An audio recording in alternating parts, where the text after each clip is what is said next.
Olá, muito boa noite a todos e todas. Sejam muito bem-vindos, bem-vindas. Estamos iniciando mais uma transmissão ao vivo neste 10º encontro da websérie Itapanhaú, esse grande evento que tem como principal objetivo e o compromisso de divulgar assuntos relacionados com a biodiversidade regional, os problemas e os possíveis impactos relacionados com a transposição do rio Itapanhaú. Só para lembrar a todos que iniciamos esses encontros no dia 12 de junho e cá estamos. De lá para cá tivemos a honra de organizar as conversas aqui com pesquisadores, pesquisadoras, pessoas que dedicam a vida para o estudo científico de diversas áreas. Isso mostra como a questão da transposição do rio Itapanhaú é delicada, como isso afeta e interfere toda uma rede que está conectada. Então, sem mais enrolações, para poder apresentar os nossos convidados de hoje, com o tema Saúde do Rio, monitoramento de qualidade e possíveis efeitos da transposição. Os nossos convidados de hoje é a Eduarda Romanini, ela é bióloga pela USP Ribeirão Preto, mestre em Ecologia e Recursos Naturais pela UFSCar São Carlos, doutorando em Ecologia pela USP da capital. Na graduação, trabalhou com Ecologia Alimentar de Tartarugas Verde em Ilhabela. No mestrado, trabalhou com indicadores socioambientais dos municípios que compõem a bacia hidrográfica do Médio Rio Mogi Guaçu. E atualmente trabalha com as relações entre os usos da terra e a qualidade da água em microbacias hidrográficas do estado de São Paulo. Nosso outro convidado, já é conhecido de muitos aqui da nossa cidade, é o Luiz Felipe Natalio. Ele é biólogo pela Unesp São Vicente, mestre em zoologia pela Unesp Botucatu, doutorando em ecologia pela USP da capital, realizou pesquisas sobre as relações ecológicas entre caranguejos e o manguezal, atuou na Coordenadoria de Educação Ambiental aqui da cidade de Bertioga, atualmente pesquisa sobre serviços ecossistêmicos costeiros e cultura oceânica, presta serviço como consultor no monitoramento ambiental do Porto de São Sebastião e integra aqui o nosso movimento popular Salve o Rio Itapanhaú. Então, gostaria de dar as boas-vindas aos nossos queridos aqui convidados de hoje, agradecer muito o convite, a disposição de estarem aqui essa noite, fazendo esse bate-papo, dando continuidade nesses encontros que têm sido realizados aqui na página do movimento, e que, por sinal, são encontros com muita qualidade, muitas contribuições de trabalhos que já foram realizados, outros que estão sendo realizados, informação de muita boa qualidade, né, trazendo esse compromisso nosso, que é levar essas informações para toda a nossa rede de apoiadores. Então, agradeço em nome de todo o movimento e de toda a nossa rede de apoiadores. Muito obrigado por aceitar nosso convite aqui, de estar aqui essa noite. Bom, eu que agradeço pelo convite, estou muito feliz de poder participar desses encontros que estão tratando sobre um tema tão importante. E o movimento de vocês ele é muito relevante, importante. Tenho visto algumas coisas, achei muito legal. Parabéns por toda a mobilização. Isso é realmente, nessa época que a gente está vivendo aí, muito único, e parabéns para todos vocês. Então, hoje eu e a Luísa, a gente vai falar um pouquinho sobre a saúde do rio, monitoramento e impactos da transposição. Vou começar aqui compartilhando a minha tela.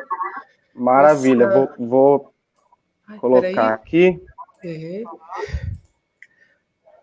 Peraí.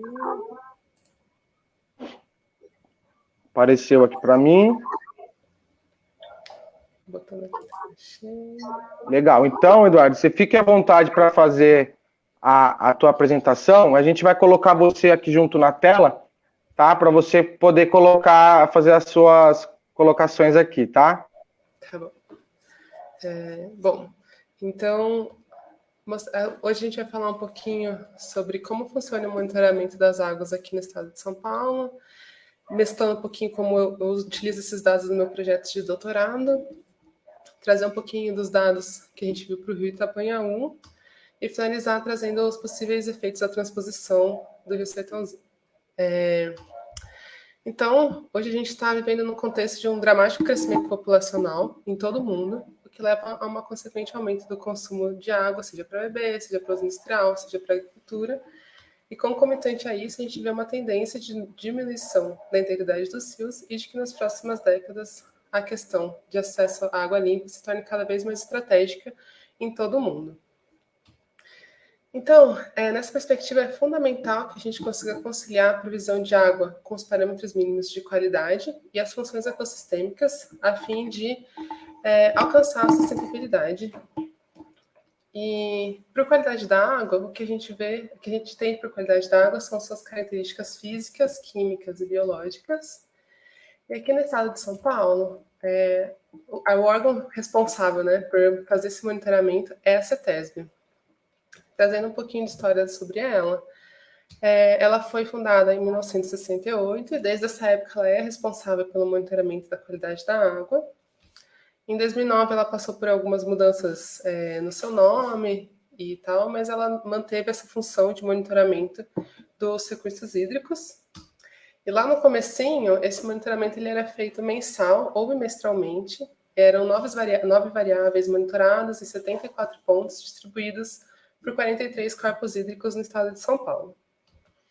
Em 2002, houve uma ampliação da matriz ambiental, passando a monitorar anualmente também os sedimentos em 26 pontos, complementando a análise da coluna d'água.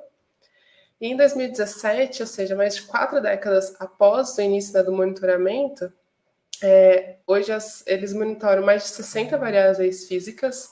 O monitoramento ele é bimestral.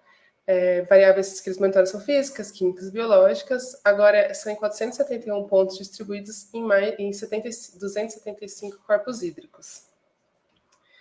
E um outro avanço muito interessante nesses últimos tempos foi a plataforma InfoAguas, que é uma plataforma de divulgação dos dados obtidos por eles, uma plataforma de acesso para a população no geral. Qualquer um de nós pode acessar, basta fazer um cadastro. Então, é muito legal que a gente pode acompanhar esses parâmetros de qualidade da água quase em tempo real. E os resultados eles também são publicados anualmente nesses relatórios de qualidade das águas. O mais recente é o de 2018, porque o de um ano sai no ano seguinte, o de 2019 ainda não está disponível. Mas também, quem tiver interesse, esses dados eles estão disponíveis no site da CETESB. E aqui são todos os dados que são monitorados bimestralmente por esse órgão.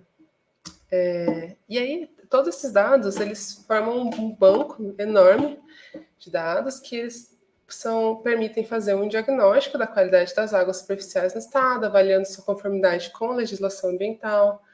Também permite avaliar a evolução temporal da qualidade das águas, identificar áreas prioritárias para o controle da poluição das águas.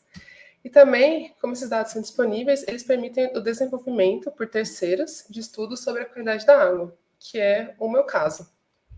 Então, eu trabalho, na verdade, com dados secundários, que são os dados que já foram coletados, tabulados, ordenados, e muitas vezes até analisados por alguém que está fora do projeto que eu desenvolvo. Então, trabalhar com esse tipo de dado, ele permite uma análise de séries históricas mais longas, uma análise estatística mais robusta, reduz os custos do projeto, que é algo bastante relevante com todos os cortes que a pesquisa vem tendo, né? Então, trabalhar com esses dados diminui bastante o custo. E no meu caso, por exemplo, eu consigo trabalhar com uma série temporal de 30 anos de dados, o que seria impossível se eu precisasse coletar esses dados nos meus 4 anos de doutorado. E aí, dessa tabela de parâmetros monitorados pela CETESB, eu trabalho com esses que estão selecionados aí em vermelho. E a gente escolheu trabalhar com esses dados porque eles refletem bem algumas das características que eu quero ver na água, e porque eles demonstram bem o nível de poluição que a água está. Por exemplo, o fósforo ele determina a produção primária, determina a eutrofização dos rios junto com o nitrogênio. O nitrato é responsável por, em altas concentrações, ele pode ser tóxico para os invertebrados, peixes, anfíbios. Já o baixo nível de oxigênio dissolvido afeta a composição das comunidades aquáticas e a capacidade ecossistêmica de processar nutrientes. Então, monitorar essas variáveis mostra para a gente um pouquinho como que está a qualidade de para outros seres vivos que utilizam dessa água, não só para a gente, né? E aí, o que eu fiz inicialmente foi acessar aquela plataforma que eu mostrei para vocês, que é o InfoAguas, coletei todos os dados para as bacias hidrográficas do meu trabalho, e o que eu tento fazer é entender a relação que a qualidade da água tem com os tipos diferentes de uso do solo, com a presença e quantidade de vegetação natural, a quantidade de chuva e a intensidade da chuva. E o que já se sabe, assim, pela literatura, é que cada tipo de uso da terra em uma paisagem é uma fonte potencial de contaminação, e cada um desses tipos tem um efeito diferencial. Porém, raramente esses dados, né, essas relações, elas são consideradas durante um planejamento territorial e a gestão dos recursos hídricos. Um fator que influencia a qualidade da água também, junto com os usos da terra, é a precipitação, que pode afetar a erosão do solo e aumentar o escoamento superficial de poluentes relacionados aos tipos de uso do solo. E por enquanto, na minha pesquisa, a gente já teve algumas conclusões. Para quase todos os parâmetros que a gente estuda, daqueles que eu mostrei ali na tabelinha, os eventos hidrológicos são muito importantes para a variação desses parâmetros de qualidade da água. Além disso, a cobertura de vegetação agrícola, ela se mostrou mais importante para alguns desses parâmetros do que a própria presença, né, de vegetação natural. E assim, para o manejo das paisagens e das bacias hidrográficas, é importante saber a variação da vegetação nos ciclos de cultivo e colheita, junto com a quantidade de chuva prevista para esses períodos. Além disso, a gente tem mostrado, né, que muitas vezes a vegetação natural e a vegetação agrícola, elas não são suficientes para evitar os efeitos que a precipitação tem. Isso é um dado especialmente relevante, né, quando a gente considera o aquecimento global, que pode tornar as chuvas cada vez mais intensas e períodos de seca cada vez mais longos. E só relembrando, né, então, no meu trabalho, a gente tem que entender como que os usos da terra influenciam a qualidade da água, mas a gente decidiu trabalhar especialmente com a vegetação, com as bacias hidrográficas de regiões agrícolas. Isso porque existem dois tipos de poluição, que é a poluição pontual e a poluição difusa.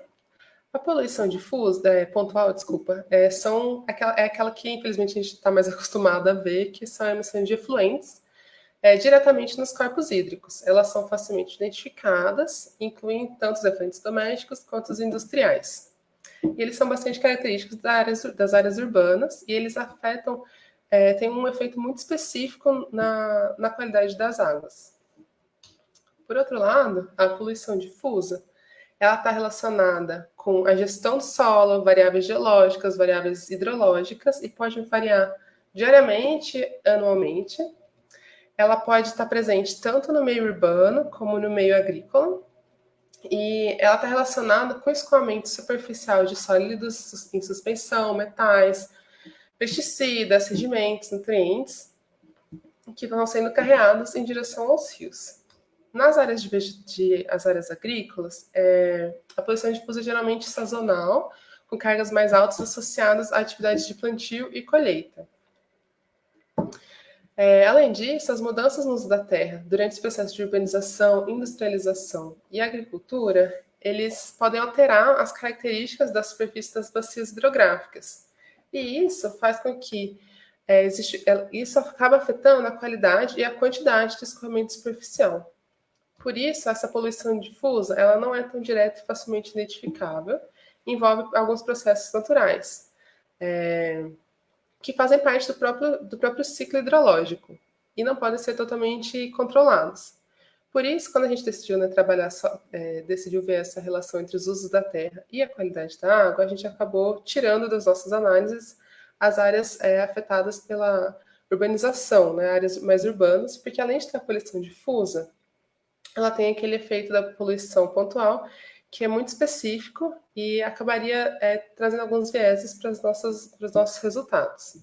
E aí eu estou aqui falando de bacia hidrográfica, e não sei se todo mundo sabe o que ela é. Então, uma bacia hidrográfica ela é um território cujos cursos de água, em geral, convergem para uma única foz localizada no ponto mais abaixo, no ponto mais baixo dessa região. E uma bacia hidrográfica é separada da outra por um divisor de água. Esses divisores eles são como se fosse uma fronteira, que de um lado escoa água para um rio e do outro lado escoa água para o outro, como a gente está vendo aqui nessa ilustração. E na ilustração, quando a gente está trabalhando, né, de verdade, né, vendo os dados de bacias hidrográficas, que a gente geralmente vê essa parte mais 2D, mais achatadinha, que eu vou mostrar para vocês daqui a pouquinho. E trazendo agora um pouquinho mais para a realidade do rio Itapanhaú. Mas essa foto achei lindíssima. Então, assim, Bertioga, segundo aquele relatório da CETESB do ano de 2018, ela trata 100% do seu esgoto, porém, ela está longe de abastecer toda a sua população, atingindo somente 34% dela. E aí, essa é a representação gráfica, né, da bacia hidrográfica do rio Itapanhaú. Como eu mostrei ali para vocês, quando a gente olha para a bacia hidrográfica, ela fica mais achatadinha, assim. Então, trazendo em destaque o rio Itapanhaú em azul e o rio Sertãozinho em verde, que é um dos principais formadores do rio Itapanhaú. E assim, inicialmente, a gente, no meu projeto de doutorado, essa bacia hidrográfica do rio Itapanhaú, ela tinha entrado como uma das bacias controle dos dados, né, de qualidade da água, uma vez que ela é praticamente dominada por vegetação natural. E essa vegetação natural ela chega a quase 90% de ocupação desse solo. E é muito interessante que essa ocupação, elevada ocupação por vegetação natural, ela permanece desde lá atrás até hoje em dia. Esse gráfico é de 85 até 2019. Então, essa bacia entraria como, para a gente ver, uma boa qualidade da água, já que ela é cercada por vegetação natural. Essa vegetação natural atua como uma barreira para os poluentes. Só que aí, quando a gente foi analisar os dados mais certinhos, a gente encontrou valores para condutividade que eram muito acima dos valores encontrados para outras bacias hidrográficas que também tinham quase essa totalidade ocupada por vegetação natural. E esses elevados valores de condutividade eles podem muitas vezes ser preocupantes, porque eles podem acarretar alterações nas comunidades bióticas dos rios. E aí a gente continuou olhando os dados e viu que esse dado se repetia também para sólidos totais. Aí a gente pensa assim, nossa, mas está muito diferente. Né? A gente foi até conferir se havia algum tipo de erro nos dados da CETESB, mas na hora que a gente viu, eles estavam todos certinhos mesmo. Até esses dados são encontrados no relatório final. E aí, então, o que a gente acredita é que essas elevadas concentrações esses elevados valores de condutividade, elevada concentração de sólidos totais, eles podem, na verdade, estar refletindo a salinidade presente no rio. Uma vez que os íons, né, que a quantidade elétrica, elas estão diretamente relacionadas com a quantidade de sal presente na água que está sendo estudada. Então, infelizmente, para as minhas análises do doutorado, eu não pude mais usar, porque eu trabalho basicamente com água doce, mas foi um resultado bastante interessante de ter encontrado, principalmente para ver esse contato que o rio Itapanhaú tem com a entrada da água do mar. Bom, então, se esses valores eles são os valores naturais do rio Itapanhaú, então quer dizer que ele tem uma boa qualidade da água. E essa nossa suspeita, né, de que ele, na verdade, estava tudo ok, não tinha nenhum tipo de poluente, elas são confirmadas pelos dados do relatório de qualidade da água lá da CETESB, que mostrou que em 2018 o índice de qualidade da água, calculado por eles, considerando a temperatura da água, pH, oxigênio dissolvido, resíduo total, demanda bioquímica de oxigênio, coliformes, nitrogênio, fósforo e a turbidez, mostrou que eles estão com... O rio ele está com uma qualidade entre boa e ótima ao longo de todo o ano.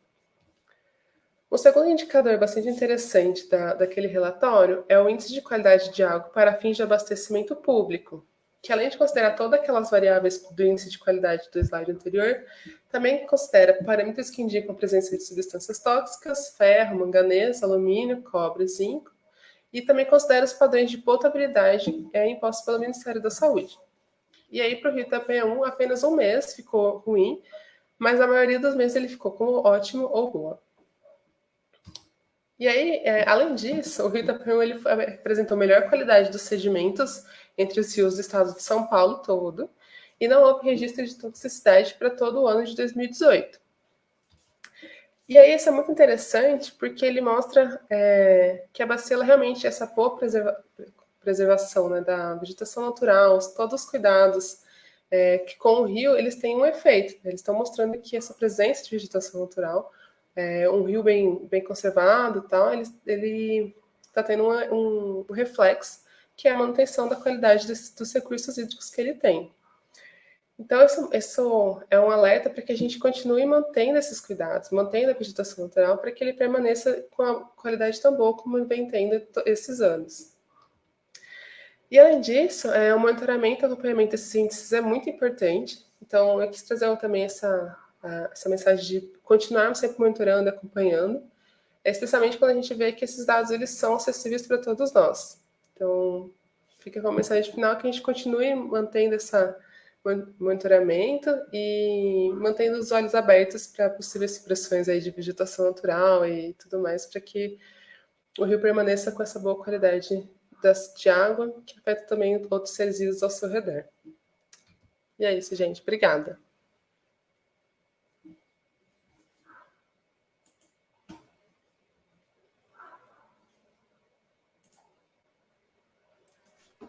Muito bom, muito bom. Gratidão, Eduarda, por compartilhar desse teu conhecimento, dos teus estudos, aqui para a nossa região também, e algo que serve no geral, né? Para quem está assistindo, de repente está numa região também que tem rios, tem algum movimento nesse sentido de cuidado, né? Com as águas. Muito legal. E eu gostaria de só deixar um comentário em relação a isso, quando você fala da importância, né, desse monitoramento.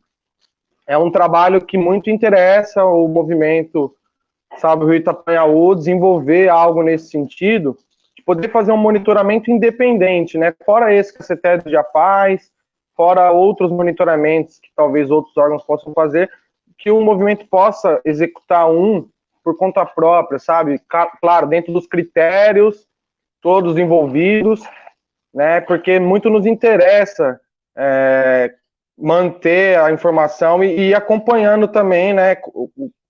As reações que o Rio Itapanhaú vai tendo, principalmente nesse caso da ocorrência da transposição, né? Então, agradeço muito por compartilhar aqui conosco. Gostaria só de, antes de passar a fala para o Luiz, fazer alguns comentários aqui que o pessoal deixou aqui. Miriam dando uma boa noite, Fábio também dando boa noite e falando parabéns pela iniciativa. Valeu, Fábio. O Leandro também reagiu aqui. O Geraldo dando boa noite a todos. O André Santana também dando boa noite.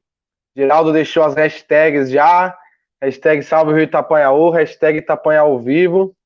Marília Silva também deixou aqui tua reação. A Marli deu boa noite. Cíntia, agradecendo pela oportunidade de aprender.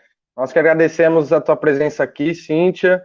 A Vilma também dando boa noite a todos. O Micael, boa noite para todos. Então, a gente, como de costume, vou deixar as perguntas para o final. E aí agora eu passo a palavra, então, para o Luiz poder fazer a tua apresentação. Beleza, boa noite, Rafael, boa noite, Duda, boa noite todo mundo.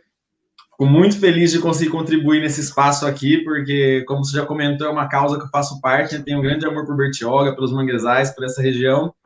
E antes de começar a apresentação por si mesma, né, eu quero só fazer uma conexão, né, que eu acho que é importante trazer essa perspectiva, né, de que a Duda colocou para a gente, sobre o Rio Itapanhaú ter sido escolhido no trabalho dela como uma área controle, por ser uma região muito preservada e que pode colaborar com que outras pesquisas possam identificar problemas em outras regiões baseado em comparações com um local que ele é tão bem cuidado. E que, ao mesmo tempo, é um rio que, em comparado com outros rios, ele já tem alguns valores que são bastante alterados. Então, nós não sabemos exatamente se isso pode significar alguma coisa prejudicial, mas a gente sabe que isso pode também trazer uma sensibilidade maior ainda dele, dos seus organismos, quanto a esses fatores, né? Porque se já é muito diferente dos outros, será que aqueles organismos já vivem naquela condição, que é uma condição diferente de outros rios, e que isso, de alguma maneira, né, pode fazer com que qualquer pequeno desequilíbrio, né, traga algum problema. E daí, assim, eu conecto a fala que eu vou fazer, que vai vir muito nesse sentido, né? Eu percebo que, às vezes, nós, como sociedade civil, temos dificuldade de conseguir acessar alguns dados, algumas informações que possam colaborar para a gente construir nossa argumentação. Então, é muito legal que a Duda trouxe aqui um pouquinho de dados brutos, que ela trabalha no doutorado dela, então ela está produzindo essa pesquisa, ela está produzindo esse conhecimento, e eu vou tentar trazer um pouquinho de uma perspectiva de tendências dentro da ciência, sobre o que está sendo discutido em questão de salinização, o que está sendo discutido em questão de mudanças de corpos hídricos, quais são os impactos que poderiam ter. Então, o que eu vou trazer é um pouquinho de especulação, mas uma especulação com uma base em trabalhos científicos bem atuais que vêm discutindo isso e chegando até o ponto de poder associar o que a gente pode encontrar na nossa região com esse processo de transposição, associado com outros efeitos que já vão surgir, como, por exemplo, das mudanças climáticas. Deixa eu compartilhar aqui a tela, então. Maravilha. Bora lá para mais um pouquinho de aprendizado, que esses encontros aqui têm sido bem isso. Cada encontro é um aprendizado novo e isso é muito bom porque vai trazendo vários elementos para que a gente possa também poder levar mais informações para as pessoas que estão acompanhando o nosso trabalho, né? Então, vou liberar aqui a tua... Agora então tá contigo a palavra, tá? Tá aparecendo aí o slide já? Sim, aparece. Beleza, galera. Vamos lá, então. Eu dividi essa apresentação de uma maneira bem dinâmica em 4 pontos, né? Que é a questão da salinidade, que é um dos fatores mais óbvios que a gente tem conseguido apontar e discutir quando a gente pensa nos efeitos da transposição, apesar de que a Duda mostrou aquela tabela gigante já de outros fatores que às vezes a gente nem entende muito bem, não tem acesso, ou não tem uma capacidade tão grande de identificar essas mudanças, mas que também, se mudarem, pode causar impactos no rio e em todos os outros seres associados. O segundo é a dinâmica dos seres vivos, o terceiro é o impacto na nossa vida, e o quarto é essa sinergia, né, a associação que esses impactos podem ter quando nós pensamos num processo de mudança climática que vem acontecendo e que cientificamente já está sendo bastante discutido. Para começar, eu não sei se todo mundo já ouviu falar desse processo da formação de cunha salina, mas é um processo que ele sempre ocorre quando a gente tem a chegada de um rio no mar. Ele não é exatamente assim, bonitinho, que nem essa imagem está mostrando, né? Essa imagem é bem esquemática, mas basicamente a gente vai ter a força do mar entrando dentro do rio com a maré e a força do rio vindo contra o mar, porque a água está descendo da Serra do Mar e chegando até a região costeira. Quando acontece isso, a gente tem uma tendência de formar esse formato de cunha, e a água salgada, ela vai adentrando principalmente pelo fundo, porque ela é mais densa, porque ela tem mais sal, e a água doce, ela acaba escoando pela superfície. Então, por mais que a gente tenha uma área de mistura na região dos manguezais, onde a água vai ser bastante salobra, existe partes do rio que são bem marcadas entre você ter mais água doce e mais água salgada, mesmo que todos eles estejam ali numa mesma região, numa planície costeira, no mesmo estuário. E o que acontece? Nós temos diversos fatores que podem afetar a maneira que essa água doce interage com essa água salgada. E pelas discussões que nós temos tido, nós temos entendido que a retirada da quantidade de água que eles desejam tirar do Rio Sertãozinho, que é o principal contribuinte do Rio Itapanhaú, poderia fazer com que a água doce tivesse mais força ao encontrar água salgada e que houvesse, então, um adentramento da cunha salina. Ou seja, uma região mais adentro do rio, que normalmente a água está menos salobra ou está completamente doce, seria afetada pelos teores de água salgada. E esse é o exemplo mais clássico que a gente consegue pensar no momento, porque é uma relação simples de força entre a água que entra com a maré e a água que desce do rio. Se você tira uma das forças desse vetor, o outro consegue avançar com mais força. Além disso, eu fui dar uma pesquisada para saber, né, mas o que de fato a salinidade pode fazer? E eu descobri que tem muito estudo sendo feito pensando nos efeitos da salinidade. Então, algumas revistas científicas recentemente têm publicado capítulos inteiros, têm publicado edições inteiras sobre efeitos da salinidade no solo, nos rios, quando você está regando com água mais salgada, quando você está tendo a intrusão de mais água salgada dentro dos rios.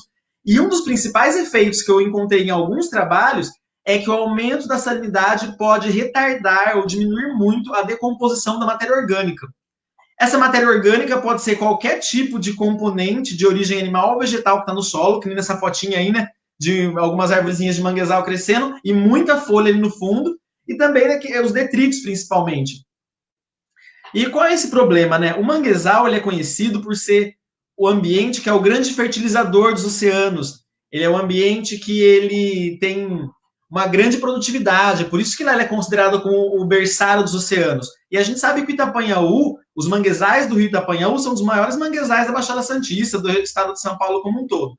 E a matéria orgânica que vem do rio, que vem do mar e para no manguezal, ela é decomposta ali, liberando nutrientes que vão permitir que nessa planície costeira, que é um lugar de águas bem calmas, bem tranquilas, e com bastante acesso a nutrientes que são disponibilizados, uma cadeia alimentar muito grande se desenvolva. Então, quando a gente pensa que o aumento da salinidade pode diminuir a taxa de decomposição de matéria orgânica, a gente sabe que isso vai afetar diretamente outros organismos que não vão conseguir comer essa folha inteira, porque aí tem outras substâncias e outros materiais que às vezes os animais não conseguem se alimentar e também não vão ter acesso aos outros nutrientes. E isso pode afetar de alguma maneira todo esse processo. Passando para o segundo tópico, né? Não, aqui eu estou na salinidade, mas já vai conectar com o próximo tópico. A gente consegue identificar que é possível que haja uma cascata de efeitos com o aumento da salinidade que vai de uma salinidade maior, afetando a decomposição da matéria orgânica. Menos matéria orgânica decomposta significa menor disponibilização de nutrientes, menor disponibilidade de nutrientes na água pode significar menor produção primária, que é o crescimento de algas, microalgas, fitoplâncton, tanto no rio, que vai alimentar organismos que moram ali, quanto saindo para o mar, e que daí perde a função que a gente conhece tão grande dos manguezais, dos rios de estuário, de ser fertilizadores dos oceanos, e, consequentemente, vão afetar outros seres vivos, né? No caso aqui, eu coloquei os caranguejos chama-maré, que são esses que têm a pinça bem grandona, que são meus xodózinhos, porque eles são um dos organismos que se alimentam com bastante intensidade de microalgas que nascem no sedimento. E se a gente não tiver tanto nutriente disponível, essas microalgas vão ter a mesma dinâmica. E daí, se mudar a dinâmica dessas microalgas, esses organismos vão reagir como? E os organismos que comem esses organismos? Até na hora que a gente chega num robalo, que serve de alimento para as pessoas. São todos elementos que eles precisam entrar nessa conta e que eles precisam ter um olhar especial quando a gente vai discutir o efeito dessa obra. Todos esses elementos estão sendo monitorados, eles estão sendo avaliados, está tendo atenção a todos eles, porque tanto esses elementos quanto aqueles que a Duda mostrou na apresentação dela, são elementos que às vezes não são tão óbvios para nós que estamos aqui como movimento da sociedade civil organizada, mas se quem faz pesquisa tem acesso a isso, sabe que eles são importantes. Então, com certeza, eles deveriam estar sendo monitorados. Quando a gente pensa na dinâmica dos seres vivos, a gente pode ter um impacto muito grande também, porque o que acontece? A distribuição dos seres vivos tem a ver com a forma que eles conseguem lidar com os fatores ambientais. Então, pensa assim, você indo numa praia, ou qualquer pessoa que vai na praia, e colocar sua cadeira na praia com seu guarda-sol. Você escolheu o ponto A, o ponto B ou o ponto C? Eu acredito que a maior parte das pessoas vai pensar, eu escolheria o ponto C. Algumas talvez o ponto B, mas ninguém vai querer colocar a cadeira e o guarda-sol ali onde a onda está batendo. Só que mesmo assim a gente pode pensar, vai chegar uma hora que a maré vai subir. A hora que a maré subir, se eu não quiser continuar a água, se eu não quiser que a água fique batendo em mim, eu vou ter que me afastar um pouquinho mais para dentro, ali perto de onde estão os coqueiros. Então a situação que está no ponto A, ela vai passar a ser igual no ponto B também, só que isso é um processo natural. Isso também acontece para os organismos. Os organismos eles têm locais de preferência, mas não tem a ver só com o local onde eles gostam mais de estar, tem a ver com a capacidade deles poderem ou não lidar com alguns fatores ambientais. E um fator muito importante é a salinidade. Alguns organismos não conseguem ir da água salgada para água doce e outros organismos não conseguem ir da água doce para água salgada. Então, se a gente pensar na entrada maior da cunha salina dentro do rio Itapanhaú, a gente está pensando que é como se esse ponto A da maré alta ele fosse mais para dentro de maneira permanente, fazendo que haja uma pressão para aqueles organismos que vivam nas regiões onde a água é só doce ou ela é menos salobra. E eles vão ter um grande problema em relação a isso. Um exemplo bem básico que eu peguei aqui, que eu peguei por cima, eu pensei foi que o aumento da intrusão da água salina e da água salobra vai aumentar um nicho ecológico, uma área para sobrevivência do caranguejo do siri azul, por exemplo, que ele é muito comum na nossa região e que ele consegue habitar esses ambientes, só que ele é um baita predador, então ele exerce uma grande influência sobre os outros organismos e ele vai ter sua área de sobrevivência aumentada ainda mais, enquanto outros organismos vão ter sua área muito diminuída. E normalmente são organismos que eles já estão condicionados entre a água, o local onde a água está salobra, com uma salinidade baixa, e a cabeceira do rio ali na Serra do Mar. Então aqui esse caranguejinho chama maré de baixo, é uma espécie que chama Minuca mordax, e ela gosta de ficar nas regiões do estuário, bem pertinho do pé da serra, onde a salinidade é muito baixa, onde a maré quase nunca chega. E é uma espécie que provavelmente perderia habitat. A espécie de cima, então, é uma espécie de lambari que ocorre no rio Itatinga, ali no Parque das Neblinas, e que ela foi considerada extinta por mais de 100 anos, agora ela foi encontrada. Provavelmente essa espécie não seria diretamente afetada, mas outros peixes como esse, que tem a sua distribuição muito reduzida e condicionada a esses rios costeiros, que vão da foz do rio até onde a salinidade não permita mais que elas avancem, vão ter sua área reduzida e poderão sofrer impactos com esse processo. Já que até o momento nós não temos certeza sobre quais efeitos vão ser gerados, porque a gente não conseguiu ter bons dados de monitoramento antes dessa obra acontecer. Pensando ainda na dinâmica dos seres vivos, pensem comigo que eu estou dando exemplo de alguns seres vivos sendo afetados por um fator, que é principalmente a salinidade. Mas, como a Duda mostrou, existem diversos outros fatores que podem ser influenciados, alguns que a gente nem conhece, não sabe como monitorar, e que eles estão condicionando a distribuição e a relação de organismos que vivem em muitos ambientes que poderão ser afetados pela transposição. Então, o rio, o estuário, o manguezal e até a praia pode ser afetada por uma mudança do fluxo e da quantidade de água que vai passar por ali. A gente sabe que esse rio Itapanhaú e seus efluentes, eles cortam restingas, matas ciliares e florestas paludosas, que são aquelas florestas que, como os manguezais, também são muito encharcadas, só que elas gostam de água doce, então elas são encharcadas de água doce. E essa floresta paludosa, ela é a principal morada da cacheta, que é uma árvore super tradicional da cultura caiçara, que é presente principalmente aqui nas regiões costeiras da Mata Atlântica. Além de que esse projeto vai afetar um rio e vai fazer obras que perpassam 3 unidades de conservação. 2 de produção integral, que são aquelas que teoricamente não poderiam ter nenhum tipo de uso direto, que é o Parque Estadual Restinga de Bertioga e o Parque Estadual da Serra do Mar, e o outro que é um de uso sustentável, que é a APA Marinha Litoral Centro. Ou seja, se a gente ampliar essa perspectiva que eu estou trazendo com múltiplos fatores e pensando que esses fatores podem interagir entre eles e em todos os organismos que se relacionam ali, a gente não é difícil de perceber o quão robustos deveriam ser os estudos para embasar a aprovação de uma obra desse calibre. Além disso, obviamente, vai ser um impacto grande, provavelmente, na nossa vida. Então, quando a gente traz esse olhar um pouquinho do ser humano como centro do mundo, que não é legal, mas talvez é importante para as pessoas conseguirem entender algumas coisas e talvez se terem mais empatia por algumas situações, a gente consegue trazer essa discussão que vai nessa linha dos serviços ambientais, né? Serviços ambientais são todos aqueles serviços que a natureza em equilíbrio oferece para nós que melhoram nossa qualidade de vida. E que quando a gente muda um equilíbrio, a gente vai ter uma mudança no oferecimento desses serviços. Vai ser melhor? Vai ser pior? Nós não sabemos ainda, mas alguns deles nós conseguimos imaginar baseado nas informações que nós já temos. Então, a pesca artesanal pode ser afetada, porque se nós tivermos uma mudança radical em toda a estrutura da cadeia alimentar dentro de um rio, nós não sabemos como os organismos que vivem ali vão reagir. Talvez melhore para a pesca de siri azul, mas e para outros peixes de importância econômica, como robalo, como tainha? Será que eles vão continuar reagindo da mesma maneira? Porque são peixes que normalmente buscam águas mais salobras para se desenvolver, para se alimentar e principalmente para se reproduzir. Ou seja, é um aspecto que a gente está discutindo provisão de alimento associado com um elemento cultural muito forte das pessoas caiçaras ou tradicionais que ainda pescam para subsistência, ou mesmo que seja para venda.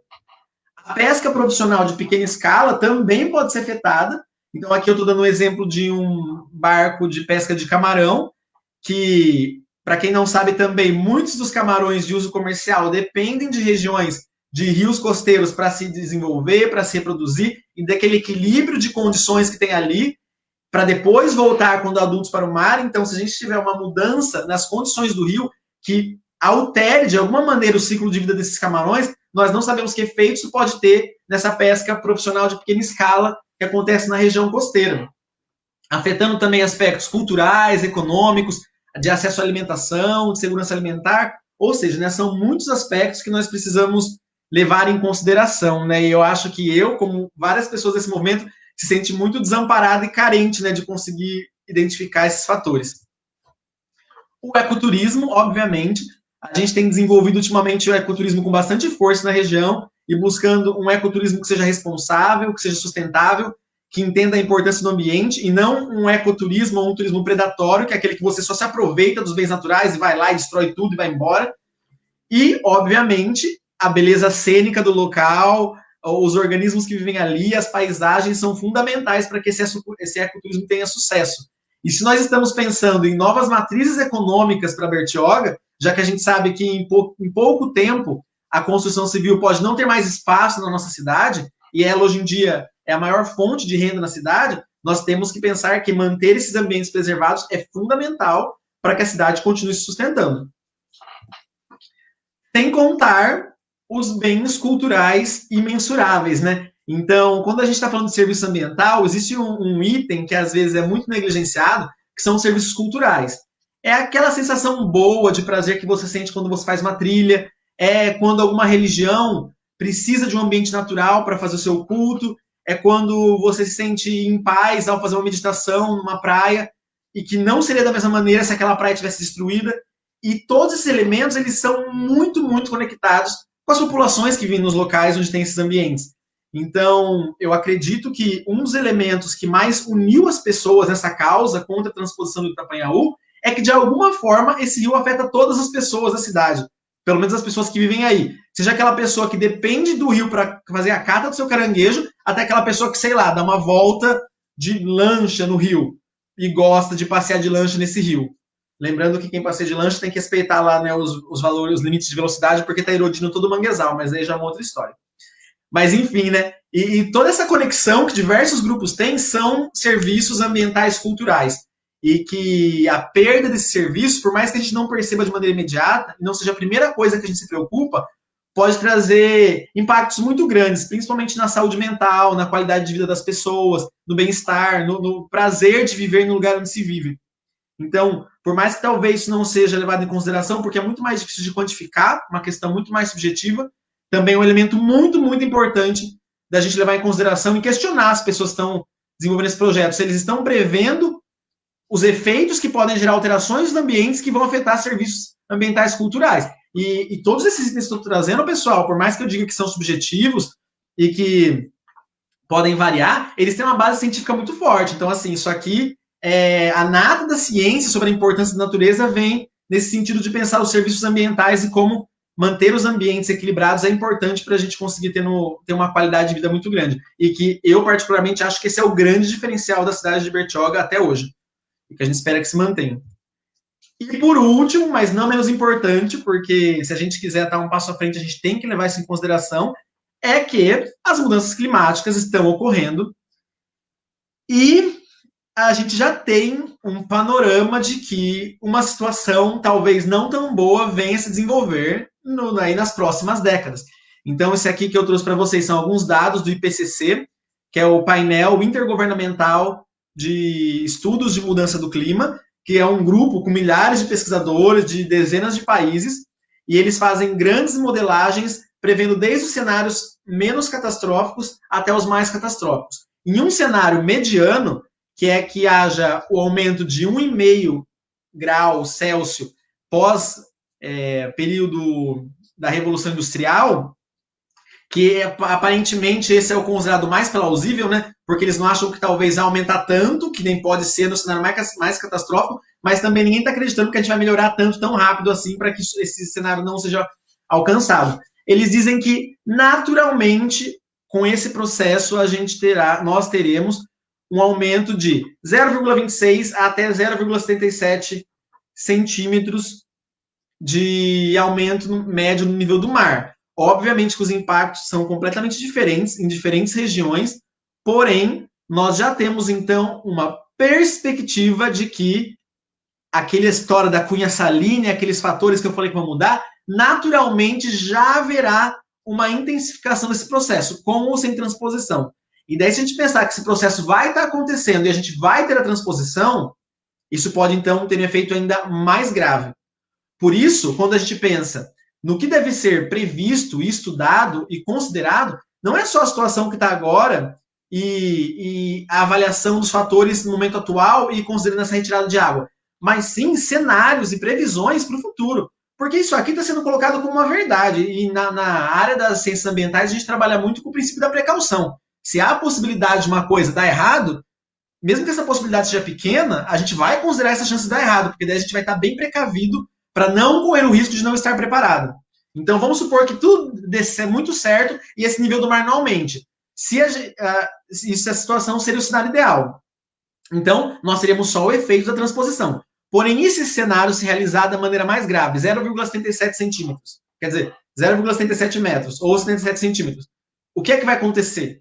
E hoje em dia existem estudos, modelos, estatísticas que conseguem fazer modelagens de cenário, né? Então dá para você pegar e pensar, ó, se o mar aumentar nesse nível, nesse nível, nesse nível, essa transposição mudar a salinidade nesse, faz combinações, faz estimações para daqui 10, 20, 30 anos e vê quais poderiam ser os efeitos, considerando dados que a gente já tem ali da biota local e dos fatores ambientais locais, como a Duda falou, os próprios dados que a Sabesp já vem monitorando e conseguem, então, fazer essas estimativas. E, obviamente, que além do aumento do nível do mar que está previsto, tem outros fatores que a gente não consegue nem imaginar, ou talvez consiga, fazendo uma discussão um pouco mais profunda, como afetarão todo esse processo, né? Então, pode-se aumentar a temperatura, aumento de eventos extremos que causam ressaca no mar, que podem ter empilhamento de maré, fazendo que a maré ela entre com mais força dentro dos rios, isso pode acontecer naturalmente. Os locais que não têm suas regiões costeiras muito protegidas estão sofrendo muito com isso, que é como a gente vê lá na região costeira de Santos. Aumento da acidificação dos oceanos, que é causada principalmente pela absorção de CO2 pelos oceanos. Então, assim, são vários efeitos bastante problemáticos que provavelmente nós vamos enfrentar nas próximas décadas. Aí as previsões, né, até 2100. E que, então, qualquer alteração que nós formos fazer no ambiente precisam obrigatoriamente levar esses itens em consideração para ter um cenário mais plausível do que vai acontecer. E daí, de fato, discutir com os órgãos envolvidos, com a população, com a sociedade civil, se esses riscos são realmente necessários, ou se essa demanda realmente justifica, né? Porque nós precisamos nos preocupar com todas as situações, né?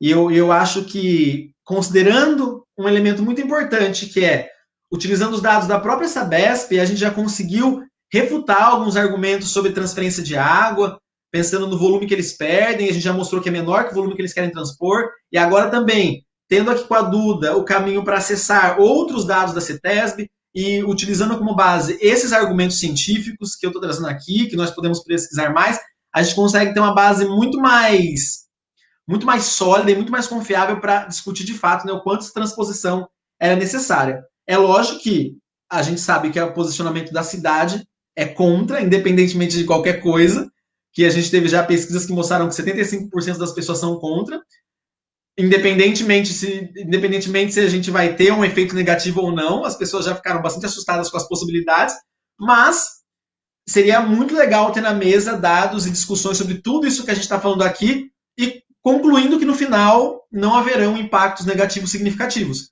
e com uma base sólida para que isso fosse discutido, porque aí sim eu ficaria impressionado se realmente tivesse qualidade nessa discussão, o que eu acho que é muito difícil, porque são muitos fatores, são muitos estressores atuando simultaneamente numa obra que a gente vem discutindo que talvez não seja nem necessária. Isso, como eu coloquei aqui, né, o monitoramento ambiental prévio efetivo, ele era fundamental, por mais que a gente saiba que a licença toda picotada já está sendo liberada, e o monitoramento ambiental prévio não só para dizer como as coisas estão, porque alguns dados sobre isso a gente já tem, mas também já utilizando os dados da situação primária do rio e colocando eles contra a pressão de outros fatores que nós sabemos que poderão mudar, né? Como eu falei, fazer modelagem, fazer previsões, criação de cenários, seria fundamental.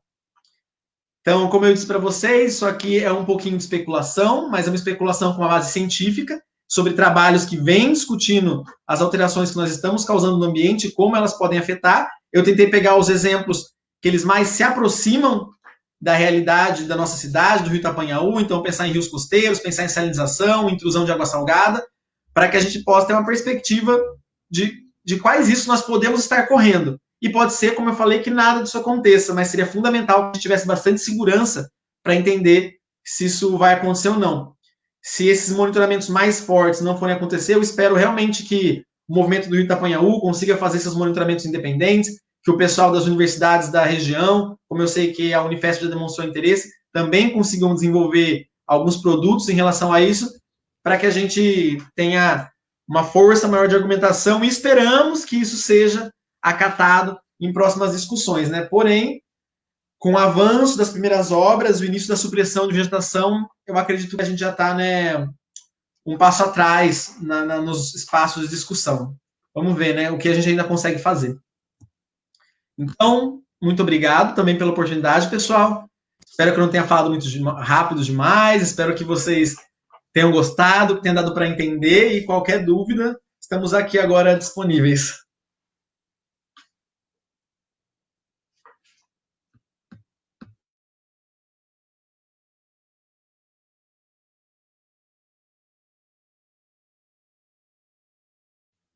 Rafa, seu microfone está desligado. Valeu, bem lembrado. Eu tinha mutado aqui para não sair os ruídos. Legal.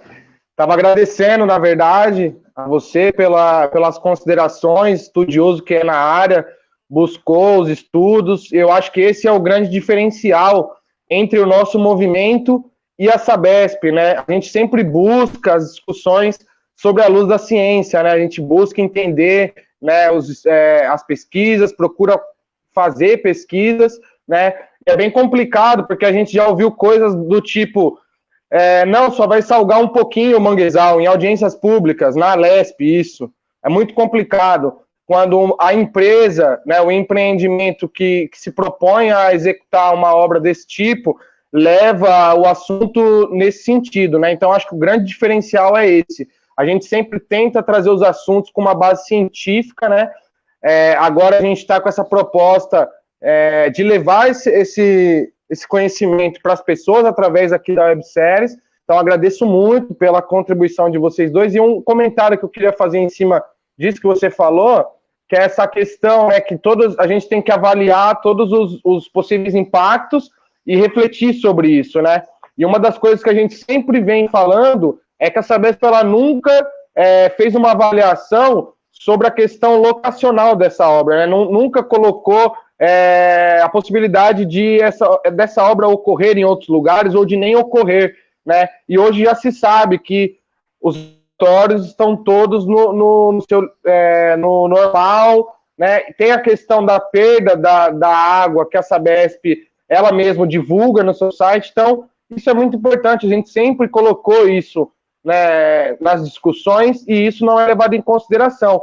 E quando a gente fala de crise hídrica, isso não é uma crise de gestão, porque o estado de São Paulo ele não passa pelo que a gente conhece como estresse hídrico, que é algo que aconteceu em outros lugares do mundo, como na cidade do Cabo, né, lá na África do Sul, onde as pessoas têm que ficar um dia com 100 litros d'água. O que é 100 litros d'água? É um banho de 5 minutos e a pessoa ela tem que escolher. Se ela tomar aquele banho, ela não tem água para escovar os dentes, para poder lavar sua roupa, para poder fazer a sua comida. Então, quando a gente escuta isso da Sabesp, né, a gente nunca pode pensar, igual na época foi falado, que a culpa era das pessoas, né? A gente tem que sim criar uma consciência do uso da água, mudar a nossa relação com a água, mas nunca deixar cair nessa falácia, que a grande culpa da falta d'água é das pessoas que não fazem o uso correto, sendo que as grandes empresas utilizam grandes quantidades de água e pagam muito pouco por isso. Então, só queria agora dar conta aqui da interação da turma aqui nos comentários. A gente já está indo para 1 hora de live aqui. A Guga Romanini também deixou parabéns para você. Duda falou parabéns, Eduarda, deixou aqui nos comentários. Obrigado, Guga, pela participação aqui. O Fabrício Gandini deixando os cumprimentos dele, agradecendo.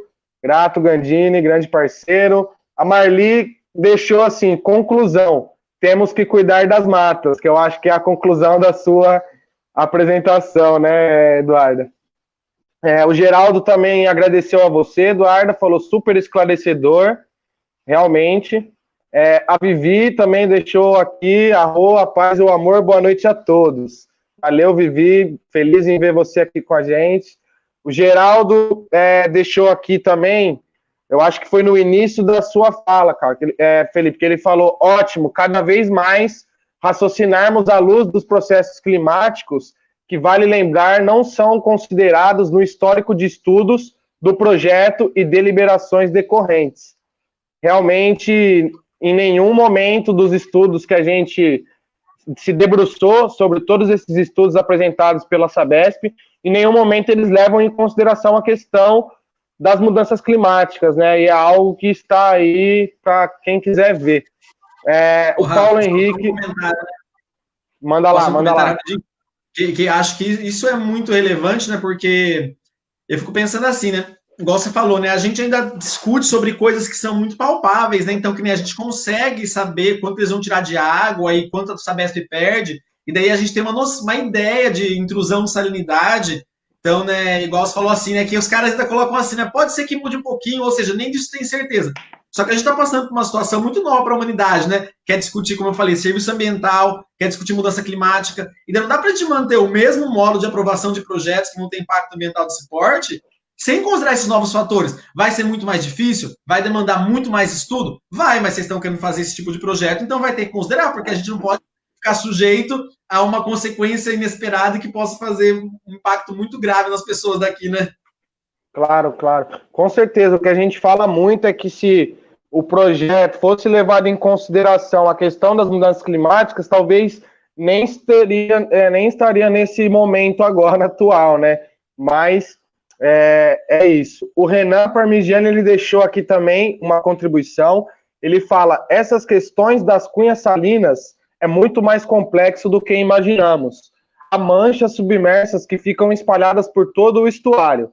Há um trabalho que descreve essa complexidade no Itaguaré. Grato, Renan, se puder compartilhar os estudos conosco, a gente vai dar uma olhadinha com certeza para poder entender melhor sobre essas questões também, que é super importante.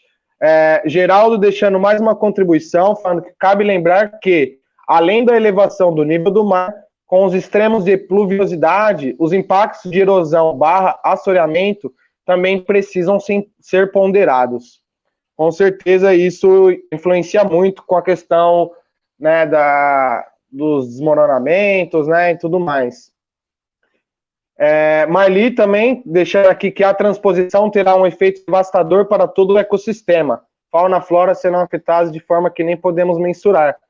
E a gente conversou bastante aqui já nessas webséries com bastante informação, né? Eu queria deixar, então, fazer uma pergunta, porque o pessoal mais interagiu aqui, né? Deixou comentários, e realmente foi bem esclarecedor, assim, a apresentação de vocês, bem didático, deu para entender perfeitamente. E eu queria perguntar algo que vai muito de encontro com o que vocês dois falaram, né? A gente teve um convidado aqui que falou sobre, e o tema da nossa conversa foi avaliação integrada de impactos ambientais da transposição do Rio Itapanhaú, onde ele fez uma fala sobre a necessidade e a falta de estudos integrados mesmo, que fizessem essa integração de todos os temas, né, pudessem fazer essa avaliação, né, não só separada de cada tema, né, mas tudo junto. Afinal de contas, o ecossistema, ele tem uma dinâmica, né, que as coisas se integram ali. Então, eu gostaria de fazer essa pergunta para vocês. Na opinião de vocês, qual que é o problema na falta desses estudos, né?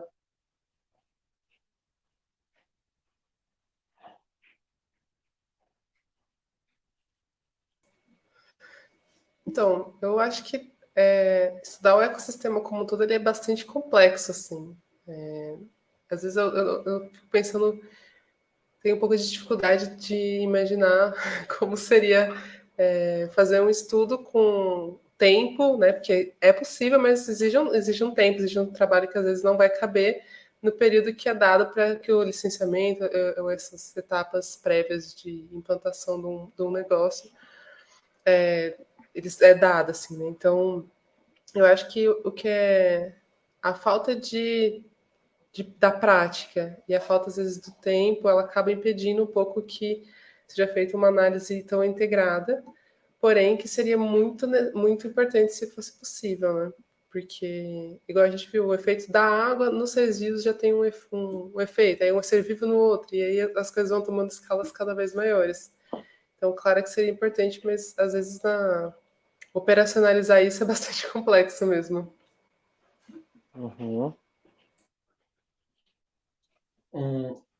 Realmente, eu acho assim, tem dois caminhos, na verdade. Um caminho é de integração de pessoas que sejam especialistas em áreas diferentes, né? Porque realmente se tem alguém que trabalha, né, com salinidade de rio, com fitoplâncton, zooplâncton, árvore de mangue, árvore de floresta maciar, é super complicado, né?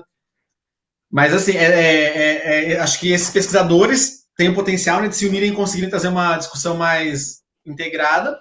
E também tem essa linha de estudo, né, que mais ou menos no caminho que a Duda vem estudando, né, que do laboratório que ela faz parte, que eles falam que é a ecologia de paisagens, né, que na verdade é isso, você olhar para um recorte territorial, entender aquela paisagem e pensar nos principais fatores que afetam ali, né, então às vezes você não vai pegar, tipo, cada espécie de inseto, mas sei lá, né, você tem grandes grupos que interferem, né, grandes tipos de vegetação que interagem, ou as matrizes de mancha urbana, ou de algum tipo de plantação, de agrícola, alguma coisa, e tentar fazer uma avaliação, às vezes, com uma visão um pouco mais ampla da coisa, mas também tentar fazer de maneira mais integrada para facilitar, né?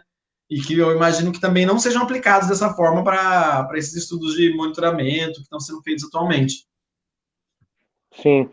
É muito importante, inclusive, aproveito aqui para deixar registrado, já deixei isso registrado em outras lives também, né? Que um dos objetivos também do nosso movimento, com todo esse trabalho, né, da webséries, com os especialistas, os pesquisadores, a gente vem conversando muito com essa rede de colaboradores para que a gente possa montar uma equipe e poder fazer estudos, né, independentes, para que a gente tenha esses dados e que futuramente, né, a gente consiga usar esses dados para demonstrar, né, os terríveis impactos que hoje a gente imagina que possa acontecer, né, já dentro desse conhecimento que a gente tem, né, mas que é super importante a gente poder, de fato, executar ali na prática, né. Então, a gente sempre conta com a colaboração e a ajuda de todos aí das áreas de interesse que estão relacionadas com a questão do Rio Itapanhaú. Bom, mais alguns comentários aqui. A Laís Nunes deixou boa noite a todos. Parabéns pelas falas e trabalhos. Precisamos enfatizar que é necessário monitorar a qualidade da água em vários pontos da bacia, o que acredito que não é feito no monitoramento da CETESB. Apesar de tratar 100% do esgoto coletado, acho que apenas cerca de 50% do esgoto da cidade é coletado. Sem investimentos na ampliação da rede de esgoto na cidade, aumentam ainda mais os impactos futuros sobre a bacia do Itapanhaú. Grato, Laís, pela participação. Posso dar um comentáriozinho também, claro, sobre claro. isso? Manda lá. Uma questão interessante que eu fiquei pensando agora enquanto você lia. Apesar da gente saber que é incorreto despejar esgoto em ambientes naturais, a capacidade dos ambientes naturais tratarem um esgoto doméstico ou urbano também é considerado um serviço ambiental. E daí a gente vê aqui em Bertioga, menos de 30% desse esgoto é coletado. Então, com certeza, uma grande parte desse esgoto vai, por exemplo, para o Rio Itapanhaú. E ele tem uma capacidade tão boa de tratar esse esgoto, por mais que ele não merecesse estar recebendo, que nos dados da Duda, a gente nem tem variações que indicam um tipo de despejo de esgoto. Outro fator para a gente pensar, se não for investido em melhoria na rede de coleta e tratamento de esgoto e houver a transposição, também como que fica a qualidade dessa água, né? Que você vai ter menos água ali doce diluindo esse esgoto que com certeza está chegando, né? Porque se não está sendo tratado, para algum lugar está indo, né? Não deve ser direto para o mar, que não tem emissário. Então já é outro efeito também que problemático, né? Pode-se pensar sobre isso. Mais um para somar, né, em tudo isso. Nós já fomos contestados algumas vezes. Vocês estão falando da transposição, mas o que está sendo feito, o esgoto que está sendo jogado lá, né? Em vez da pessoa se colocar e falar, não, vamos junto, né? Sempre tem, né, nesse meio, né, as pessoas que vêm com essas colocações. E o que a gente responde é sempre isso, que todos os temas relacionados com a preservação do rio Itapanhaú muito nos interessa, né? Mas a gente, às vezes, dá atenção para um naquele momento do que para outro, mas sempre o nosso compromisso maior é com a saúde e a qualidade de toda a bacia do rio Itapanhaú. A Vilma deixou aqui os parabéns também para você, Felipe, pela explanação. Micael, grato por compartilhar. Eduardo e Luiz deixou aqui. Belos estudos da Eduarda, muito esclarecedor. Isabela falou parabéns pelas falas também. Os pontos levantados são muito no contexto da transposição do rio, realmente. O Nelson colocou aqui: informações e estudos científicos são mais esclarecedores e confiáveis para a defesa do meio ambiente.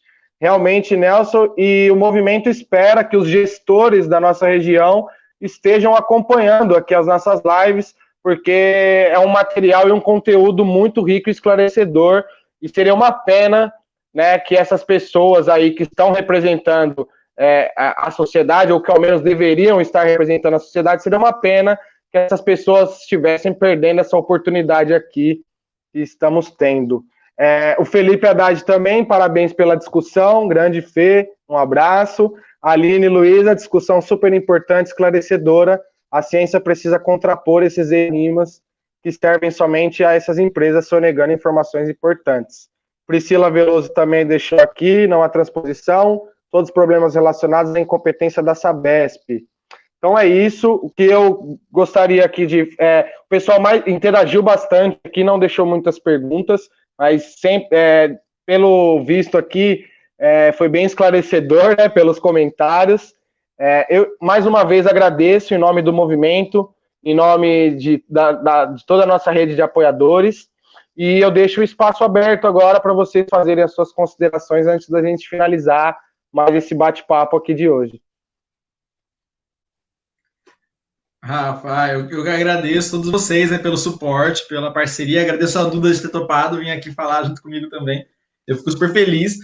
Na verdade, sempre que tem esses momentos, né, eu fico refletindo muito e pensando sobre como é difícil, mas como é importante, né, mesmo no meio dessa nossa vida super atribulada, cheia de trabalho, cheia de coisa, a gente começar a encontrar esses caminhos, né, que vão direcionando a gente para conseguir ter um melhor embasamento, uma melhor argumentação, né? Então, eu acho assim, hoje a gente conseguiu trazer dois caminhos que podem talvez ser difíceis de serem utilizados, né? Um caminho de dados brutos que estão disponíveis, talvez a gente consiga parceiros que possam nos ajudar a discuti-los, e também outros que é de comparação com ciência que vem sendo feitas, e que são, talvez, áreas que possam agregar, né, em todas as discussões que já tem, né, de satisfação da sociedade, de possíveis impactos que já foram mapeados. E só que é isso, né? É um tipo de conhecimento que, infelizmente, hoje em dia ele ainda está muito restrito, e por mais que ele seja público, ele não é divulgado, né? Então, assim, eu espero que juntos nós consigamos utilizar tudo isso como mais uma forma para a gente realizar esse controle social em relação à obra do Itapanhaú e sobre qualquer outra discussão que a gente tenha que trazer em relação ao meio ambiente em Bertioga, Baixada Santista, regiões litorâneas, porque acho que são números e dados muito válidos que às vezes acabam ficando escondidos da maioria das pessoas. Não sei se intencionalmente ou não, né, que esse acesso rola. Mas muito obrigado e tamo junto. Boa. Também queria agradecer por poder estar aqui falando um pouquinho. Desde que o Luiz comentou sobre esse engajamento de vocês, eu estou aqui admirando bastante, porque parece o envolvimento de muitas pessoas, né, de diferentes áreas, pessoas diferentes até pensamentos, tal, trazendo bastante conhecimento e embasamento para que possa ser discutido. Que é isso, a ciência trazendo com as informações que são obtidas pela ciência, que deveria ser a base para a discussão de tudo, e muitas vezes não é. De tudo eu digo, pelo menos nesse tema, né? Mas espero que realmente outras partes, não só quem está defendendo, mas outras partes também estejam ouvindo e consigam aprender um pouquinho a entender a problemática da situação. Desejo aí força na luta de vocês, que é uma luta de todo mundo, na verdade, mas que bom que vocês estão aí tomando a frente e lutando bastante por algo que é da população como um todo. Então, parabéns mais uma vez e obrigada. Muito bom, a gente que agradece. Então, Agora, por hoje, a gente finaliza essa conversa, mas lembrando que a websérie Tapanhaú tem continuidade, então nós já temos os próximos encontros, estamos organizando, fiquem de olho na divulgação dos encontros, acompanhando aqui pelo Facebook, seguindo o nosso perfil no Instagram, @salve-rio-Tapanhaú. Agora temos um canal no YouTube, onde nós estamos subindo os nossos vídeos, né, tanto aqui das webséries, mas também as ações que a gente vem realizando para poder divulgar a questão do Rio Itapanhaú, tá? Agradeço, então, a presença de todos que estiveram aqui. Muito obrigado, mais uma vez, estar acompanhando aqui. A participação de vocês é fundamental para que a gente possa continuar fazendo esse trabalho, para que tenha mais sentido ainda. Fiquem todos bem, se cuidem e até breve.